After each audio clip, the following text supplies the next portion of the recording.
Hi, cursor friends.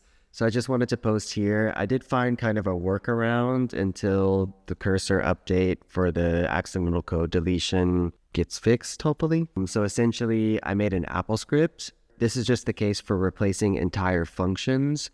And I go ahead and ask Claude to replace it function by function or give me different copy blocks for each function. That way this will work better. I'll go ahead and go through what the AppleScript does and then show you how it works and if anyone needs help setting it up, but I'm sure everyone is technically savvy here. But basically it uses CLI click, which is a command line interface to click where the mouse is. So I'll go ahead and hover the mouse, and then I have a keyboard shortcut tied to the AppleScript using Better Touch tool.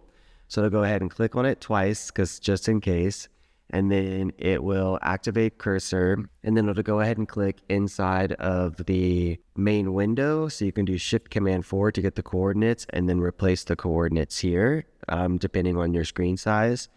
And then it'll go ahead and save the original content that's on the clipboard to a variable so we can pick it up later. Then it'll cut the content that's on the clipboard to just the first line. So function inject test button in this particular case.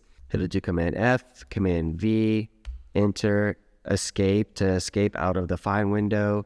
And then it'll do Option Command left bracket to close the function, down, down twice, and then up, up, up with the Shift key. And then it'll go ahead and put the original content back on the clipboard and paste it. So right now it's pretty slow. If you want to change the variables, you can change the delay one variable to be something. But yeah, maybe this will help until the meantime, but just wanted to share a little workaround that I was able to figure out. And I'll go ahead and run it now. So basically I have a Better Touch tool keyboard shortcut for all apps like F19. So what it'll do is I'll go ahead and go to script editor and do Command R. So sometimes I tie them directly to keyboard shortcuts, but other times I just have whatever script is open, it'll go ahead and run by pushing the F19 key. That way I don't have to constantly make keyboard shortcuts because that's kind of annoying. So I'll go ahead and ensure that my mouse is over the copy button. If there's a keyboard shortcut to copy the last thing, let me know. I'm new using cursor. So I'll do F19, it'll boom, boom, and then it'll paste the new content. So hope that helps.